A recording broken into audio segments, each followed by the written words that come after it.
15 Minutes of Fame. You are now listening to 15 Minutes of Fame Radio. Let's go! Please give a huge warm welcome to Mr. Eric Beasley and Smack White.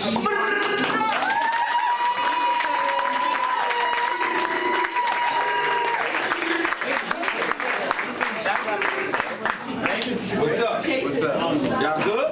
Yeah. All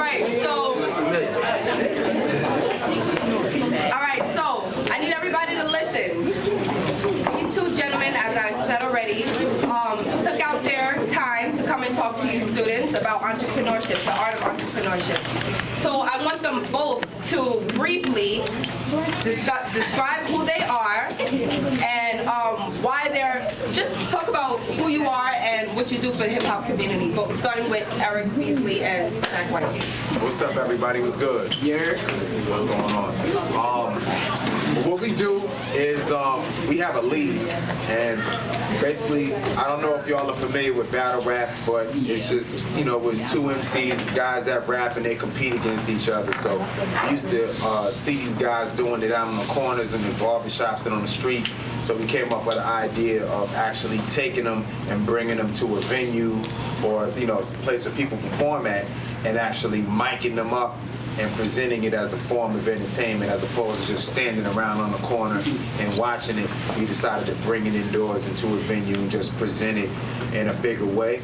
And that's, you know, really how we got started. And then from there, we just continued to grow. So that's mostly, at this point, what we're known for. But prior to that, I had, you know, talk about it. Yeah. Talk about your background. Prior to that, I worked in the music business for a long time, doing promotion and A&R, finding talent, working with different artists from around the country. I worked at a few record labels, and I managed a few producers.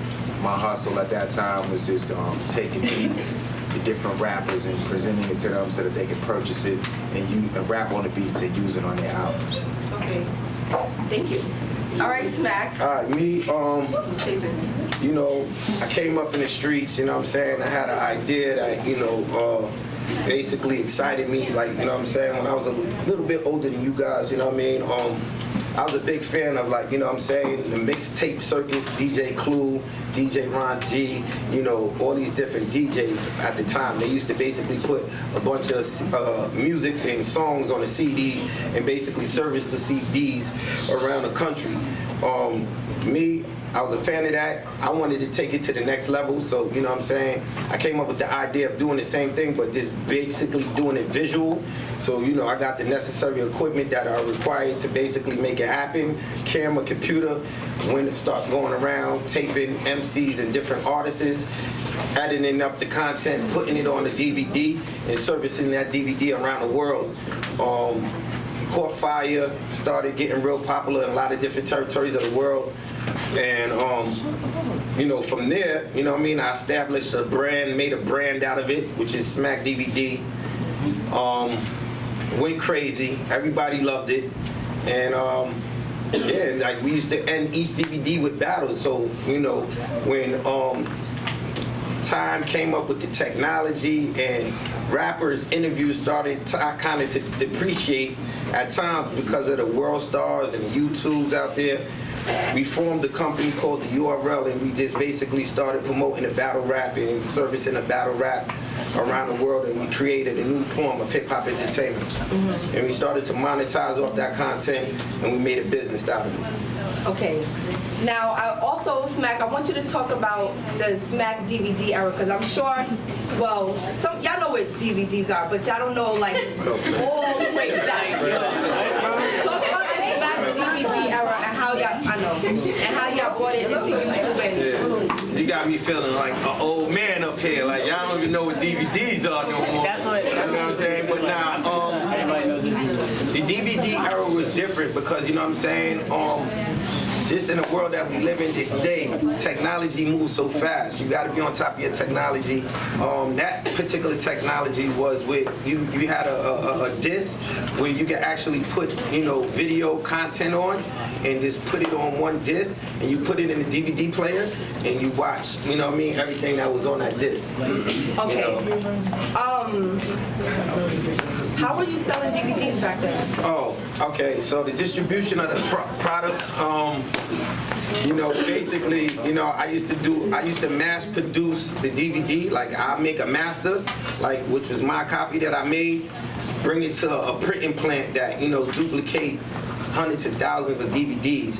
I used to basically buy 30, 40,000 DVDs, get my shipment, and just start, selling them from the back of my trunk. And I got a store list from people that was in the game too, like DJ Clue, Ron G, and all of them. They had store lists. I took their store lists and actually, started calling the stores. They used to take orders, and I used to ship out the DVDs to every, different location that needed, the product. Right, and it wasn't easy. You had to actually do the work. You had to. Yeah, you had to do the work. You had to set up your accounts. UPS, FedEx. You have to get on the phones and you have to market the product. Yes. Now, collecting Beasley, the money, that's very important. Right. Beasley, I want you to talk about the business aspect of it and what all goes into having your own business and being an entrepreneur. Man, it's like you don't really have a break. Like you're working for yourself and you're doing it for yourself. So there's never a time when you're not working. You know what I mean? But it affords you a certain lifestyle in terms of how you live, where you don't have a boss necessarily. You can do your own thing, but it's up to you to work hard so that you can live and have the things that you and your family need. The best thing, those are some of the best things about it. But it doesn't matter what path that you guys take. You know what I'm saying? Whatever it is that you decide to do.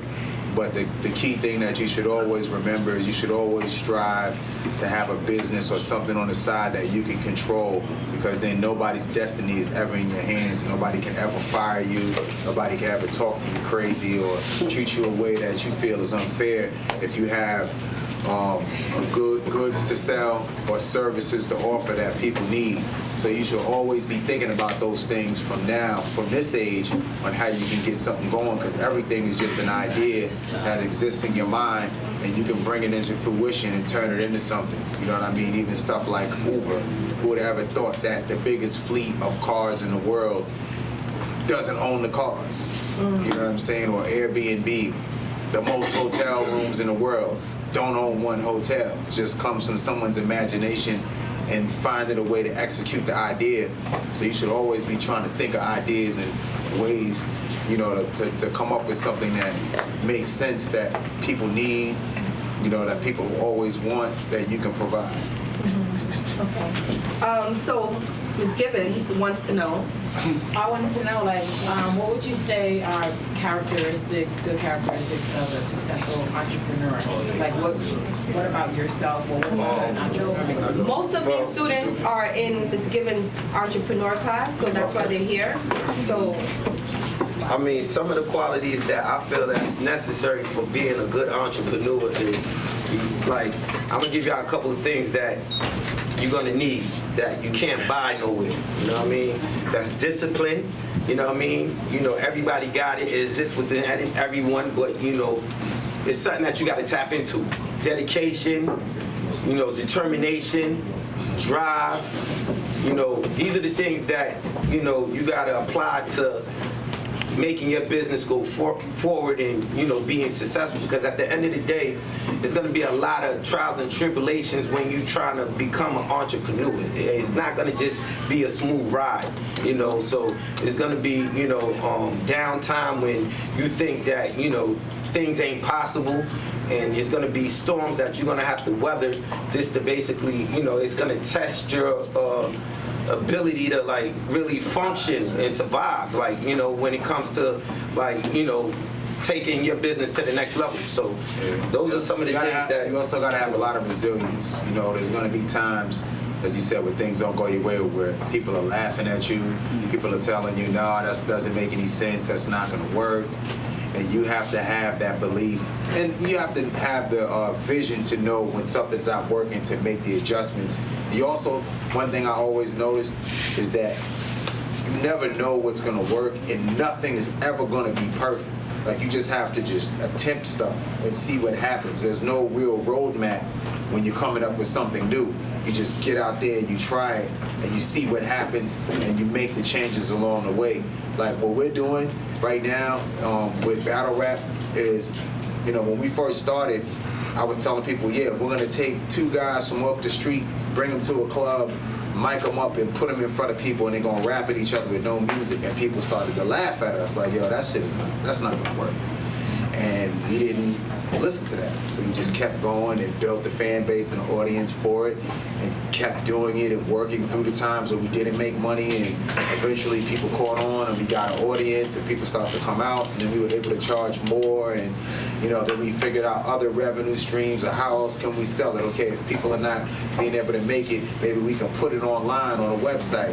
Start to do that.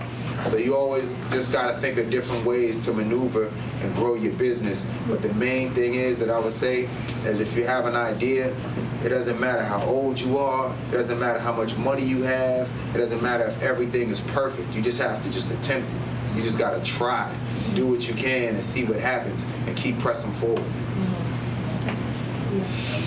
How many times did y'all say, you know what, this is too much work, I don't want to do this anymore, want to give up? How many times has that happened? Never. Nice. Never. You know, I mean, plan B is to enforce plan A. You know, Say it again. plan B is to enforce plan A. Like, you know, it's like, if y'all get that concept, y'all know it's just like, it's only one way, and that's to make it happen. Plus everybody says they want to be the boss or they want something, but they're not willing to put the work in. A lot of it is sacrifice too. You know what I mean? You have to be willing to not get stuff. There's times where clothes I wanted to buy, things I wanted to do, places that I wanted to go, but I knew I needed the money for my business, so I sacrificed those things and just didn't get them. You know what I'm saying? And in the long run, it pays off because you live better in the long run. So if you have a vision or a dream, you have to go at that dream at 100% and just get in the car and start going, just start pushing. That's the discipline. My last question, then we're going to open it up for any of the students that have questions, especially the students that are in this Gibbons class, since it's an entrepreneur class, and my hip hop kids. How important is education when being an entrepreneur? I know you guys have kind of different backgrounds, but look where you are now. So talk a little bit about your educational background. You know, I went to school like all of you. I went to college for a little while. I actually didn't graduate college. I'm not saying that you shouldn't graduate college, you know, but I had gotten a job in my field when I was working in the music business. So I was actually going to college and interning at a record company. But when things started to pick up, I was working hard and I ended up getting a job. So I was already inside where I wanted to be. So I just took the chance and made it work and said if I ever failed, I could go back to school because I was young. So I just took my chances at that time and I was able to make it work. But, you know, having an education is definitely important, but also educating yourself along the way towards the field that you want to be in. You know what I mean? Studying and obtaining knowledge towards the goals and the things that you want to complete are good too. You know what I mean? So, I mean, I think, but to answer your question, yes, education is important, but I don't always believe that you have to, you know, get these master's degrees and all of these other things, because if you're becoming an entrepreneur and you're young right now and you have focus and vision, maybe by the time it's time for you to go to college or finish college, you'll already be in the field, or already be making money at what you want to do if you're starting in. Yeah, me, like, you know, I went to high school, did like 1 year of college, you know, it wasn't really for me, you know what I mean, just to keep it real. I think education is very important. You know what I mean? I think, like he said, just targeting, knowing what you want to study and applying your time to that particular field is very important, and it saves a lot of time. I think a lot of people go to school not really knowing what they want to do, and they take majors up where it don't really particulate to where the direction they want to go, and it becomes, a financial burden and a waste of time. So just be mindful and just be careful of, if y'all going to school, what majors y'all gonna select, and really focus in that direction. You know what I mean? And school and education is definitely important. You know what I'm saying? It's not necessary. It's not definitely guaranteed necessary for you to do your thing if you want to become an entrepreneur. But you gotta, be well-rounded in education to know how to successfully run your business. Right. And know how to cross your T's and dot your I's. Make sure your accounts is right. Money management is very important. Credit is very important. These are things that you gotta really educate yourself on, that I think that they don't really teach enough in school. Talk. You understand what I'm saying? Because a lot of things, from my experience, I'm just gonna keep it real with y'all. Things I learned in high school, a lot of it don't apply to me in real life. You know what I'm saying?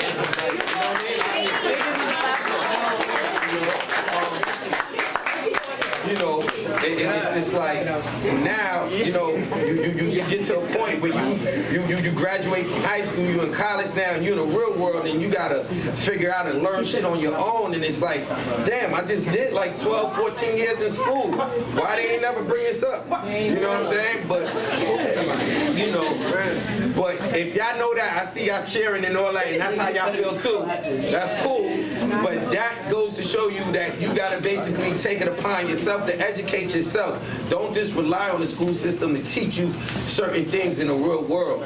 You understand what I'm saying? Start learning about credit now. Start learning how to, manage your books and writing checks and, just different things that you're gonna need in an everyday life when you graduate from high school. So, Can we just... All right, so we have 3 questions over here, and then we are going to do pictures, and because they got to go to lunch next period. Okay. So these are my 3 hip hop kids. One of my favorites. So,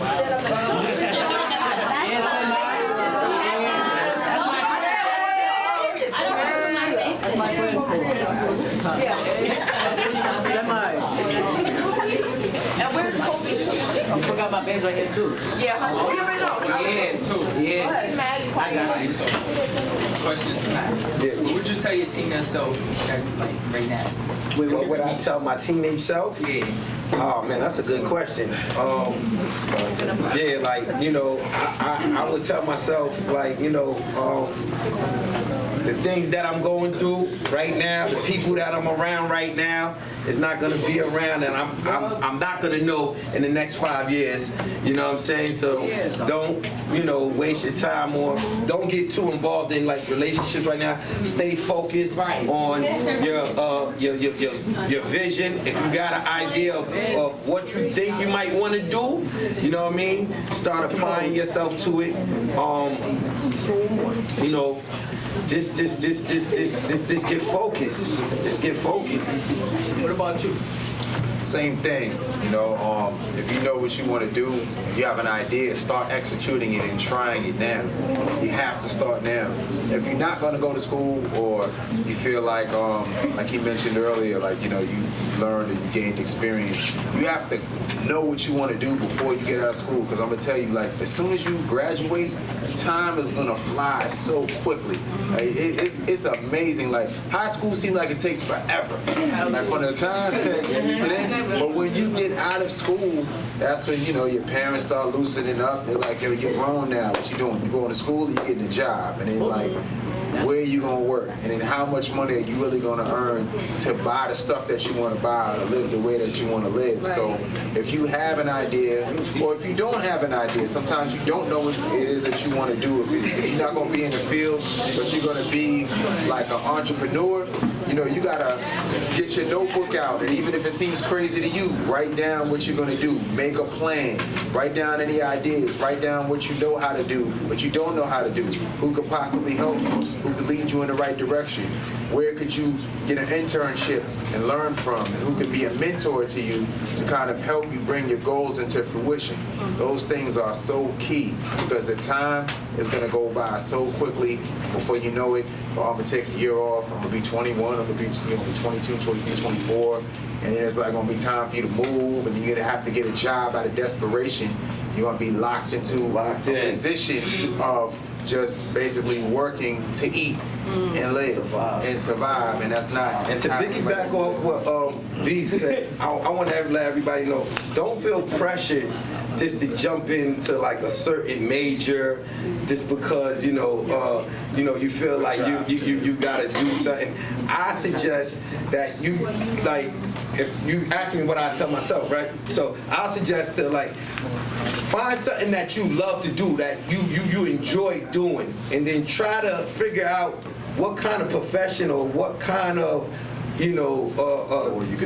jobs, or how you can create income from that particular passion that you have, because that's what you're going to be best at. That's what you're not going to mind doing for 20 hours of the day on what it's going to take for you to be a successful entrepreneur. You understand what I'm saying? So, it's FYI. Can I ask one more question? Did they have an entrepreneurial class when y'all were in high school? No. I mean, I don't recall. Look, I can't recall because, like he said, when you get out of high school, time be flying. I've been out of high school for so long, and it seemed like yesterday, but it's been over like 20 years. Right. You know what I'm saying? Like, serious. Like, that's how fast time flies. Once you graduate from high school, the years is gonna go like this, and you're gonna be like, damn, it's 10 years. I graduated high school 10 years. It's 10 years. And then like, trust me when I tell you. And then like the pressure to perform and live becomes greater as you get older. You know what I mean? Because now your parents and your family members, they look out for you because you're in high school, or young, you in school. But like once you get out of school and you don't really have a direction, you just working jobs and you're not making what you want, nobody feels sorry for you. Nobody's going to help you. No one's going to do anything for you. You know what I mean? You may have one or two friends or one or two family members, but you got to do for yourself.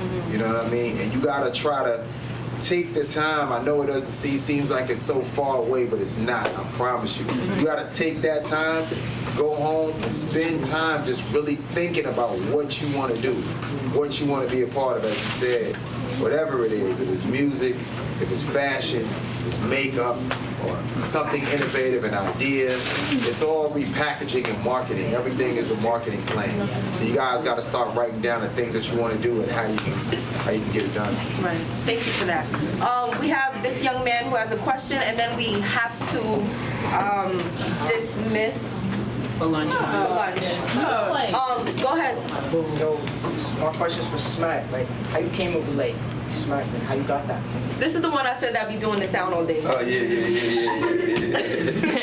How I came up with the That reminds concept. me of the YouTube shit. Well, like I said earlier, it fed off of like, some of the DJs that was out earlier when I was kind of younger. Like, I'm from Shadyville, Queens, right? DJ Clue from my neighborhood, I seen like his success and his progress coming up with what he was doing on the audio side of the industry, just making mixed CDs, just putting a compilation of different songs on a CD. Like, I just wanted to enhance it. Like, I used to listen to all like the Jadakiss freestyles, the Beanie Siegels and the State Property freestyles, and I just had an idea. I thought it would be cool if you could actually see these dudes rapping. see these dudes in the studio, get to see like what it is in their neighborhoods and, you know, how they really are behind the scenes when you don't see them on TV. So I got the necessary equipment that it took me to actually bring that idea into fruition, and you know, I started to go around and I got next to all these artists and I started filming them and I started getting that content. Once I got the content, I used to take all the content and I put it on a CD, made up a master, duplicated that master with thousands of CDs and serviced that around the world and sold them. That's Dope. that sounds dope. And what does SMAC stand for? SMAC stands for Street Music Arts Culture Knowledge. You know, that was actually my alias name. You know, everybody got, you know, nicknames in the neighborhood or whatever. That was just my name, and I just wanted to, like, you know, make an acronym for my name and flip it into, you know what I mean, my business, which, you know. SMAC, how many hours did you start developing, working on your craft? How many hours? Like how much time? How many hours or how many years? Yeah. How many, it's like the years equal up to hours, man. It's like, it's a non-stop. Like Beasley said, like once you're an entrepreneur, it's like, it's never a time off. You don't get no time off. You know what I mean? You don't get no time off because it's always something that has to be done or always something that could be getting done, that needs to be done for you to, you know what I mean, actually survive and keep the business going. So, you know, yeah. Okay. All right. So we have to dismiss, but I just want you guys to. Somebody got a question? Oh, we have a question? I seen it. Okay, go ahead. And then go ahead. I see you back there. Stand up. Calvin. Stand up.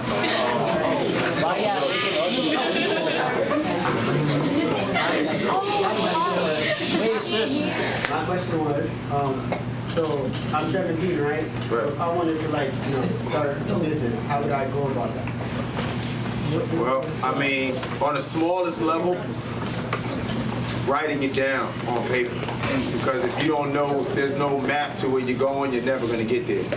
So the first thing you have to do is write down what your idea is and then start to think about, you know, how you can apply it. Is it a service? Is it something that you're offering? Is it something that you could possibly sell?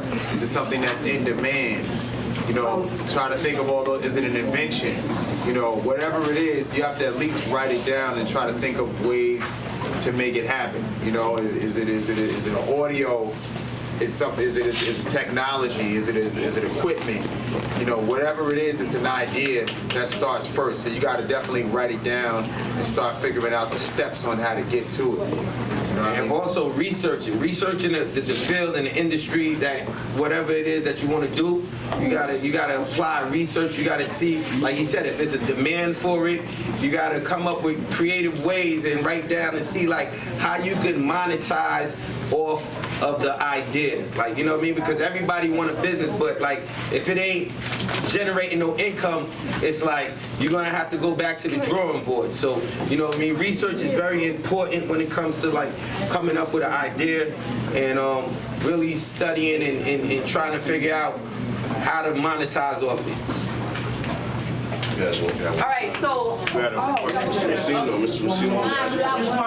4 minutes or less. I just wanted to stress, I wanted to ask you guys, because I hear from a lot of kids sometimes around like, oh, I'm going to be a rapper, I'm going to be this, I'm going to be that, third. And then I find out, you know, oh, what do you go home after school every day? Well, I hang around, I play video games. When you guys started out and we're doing all this, were you guys only doing this on the weekends, like 1 or 2 hours, or were you guys are grinding all Every the time, day. right? Anything that you want to do, repetition is the mother of skill.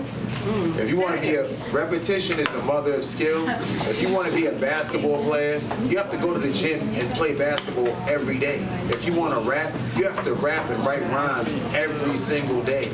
There's a lot of people doing the same thing or trying to be in your field. So to be able to compete, you have to do it at the highest level. You have to do it all the time for years. If you want to be a concert pianist, you got to play the piano 6 days a week. You know what I mean? There's no way around it, or you're not going to be competitive. If you play basketball once a week, you think you go to the NBA, it ain't going to happen. All right, guys. Please thank these guys for coming. It's the story, so I need y'all to turn up for their gram real quick. You're